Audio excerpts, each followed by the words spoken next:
Andy Ruiz, the first boxer of Mexican descent to win a heavyweight title, kept one of boxing's epic upsets to win Joshua's shares of the heavyweight championship at Madison Square Garden. Everybody kept doubting me, nobody believed me. A massive underdog, just like Buster Douglas, Ruiz knocked down British champion Anthony Joshua 4 times, and the final 2 in the 7th round proved the decisive blows.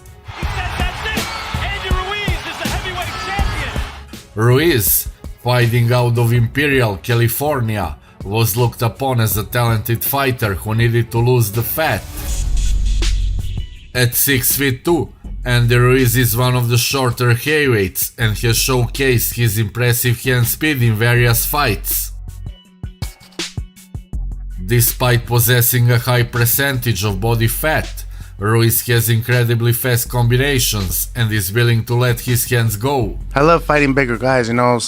One time I fought a guy that was shorter than me, and it was kind of hard. This has allowed the Mexican American to beat the likes of Aleksandar Dimitrenko and Kevin Johnson.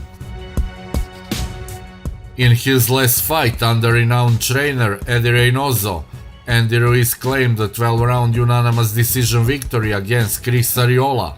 I don't see many heavyweights that beat Andy Ruiz. Ruiz is now training with Alfredo Osuna after he parted ways with Reynoso. Now we're just working on being fast and being explosive.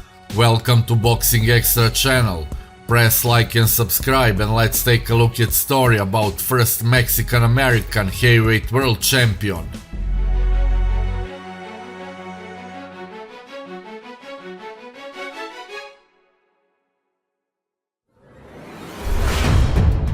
Top-rated heavyweight contender Andy Ruiz Jr. was born to be a fighter, although he didn't realize it at first. Baseball was young Eddie's passion, but his father, Andy Sr., has other plans.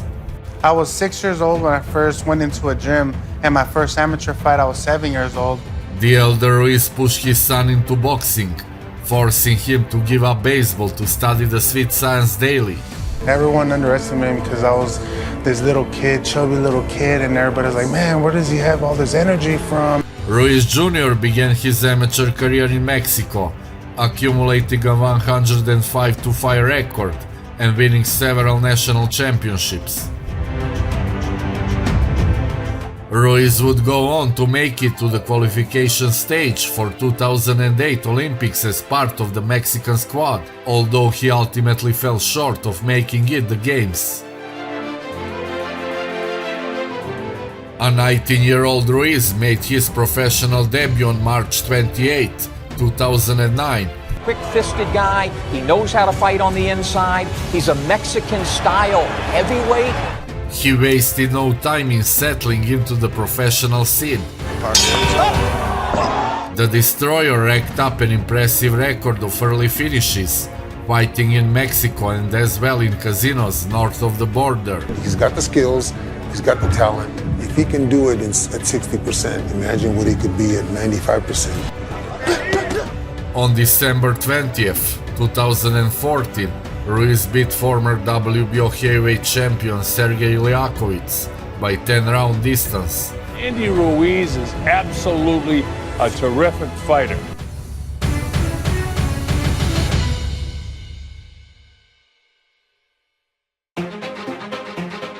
Ruiz's form earned him a shot at the vacant WBO heavyweight title in 2016 against also undefeated Joseph Parker from New Zealand. December 10th, there's going to be a lot of fireworks and happy to be here. The fight was a close one, but Ruiz lost the match to his opponent Joseph Parker through a majority decision.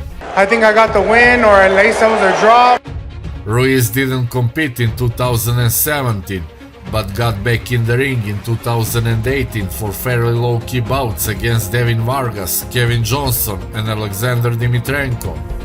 June the 1st, I'll be traveling to MSG, abbreviated for Madison Square Gardens.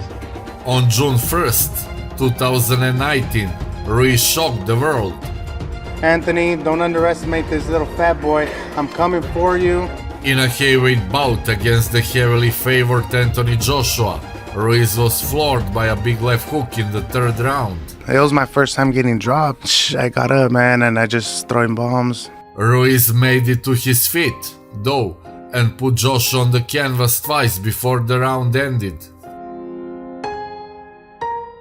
Working the body and using superior hand speed to land big combinations, Ruiz finished his handiwork with a TKO 4 rounds later, shocking the reigning champ to become the first fighter of Mexican descent to capture the WBO, IBF and WBA World Heavyweight titles.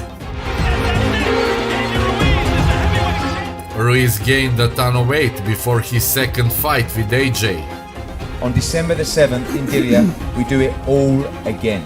He weighed a whopping 283 pounds, having piled on 15 pounds since he won the title from Joshua. It sounds to me there's a bit of easy living gone in there because that's a hell of a lot of weight to put on. Joshua went back to the drawing board in the rematch, sticking to a more traditional boxing style, sticking and moving and not getting into a war, and cruising to a unanimous decision victory. I was mad at myself because I knew I should have trained. I knew I should have done better in my last fight.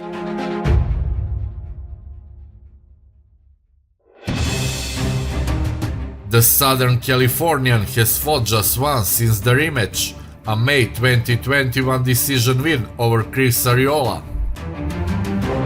Ruiz weighed to 56 pounds for that bout, but was surprisingly dropped in round 2 and struggled at times during the first half before he took control. That was one of the shots that Arreola got me back of the head. What's unclear is whether the weight loss has improved the 32-year-old Ruiz, because he looked poor against 40-year-old Arreola. I want to look like a Mexican AJ, you know, get those muscles in too. Ruiz Jr. will meet top contender Luis Ortiz in a much-anticipated 12-round WBC heavyweight title eliminator on September 4th in a Labor Day weekend clash from Crypto Arena in Los Angeles. And I'm not underestimating Luis Ortiz. I know he comes over here to fight. He wants to become world champion. It's excellent that Ruiz is finally taking the fight against the 43-year-old former two-time heavyweight world title challenger Ortiz, but it's troubling that it's taken him over a year to face him. Ruiz badly wanted a trilogy fight with Joshua and needed to win over a highly ranked contender like King Kong Ortiz to speed up his getting the third match with AJ.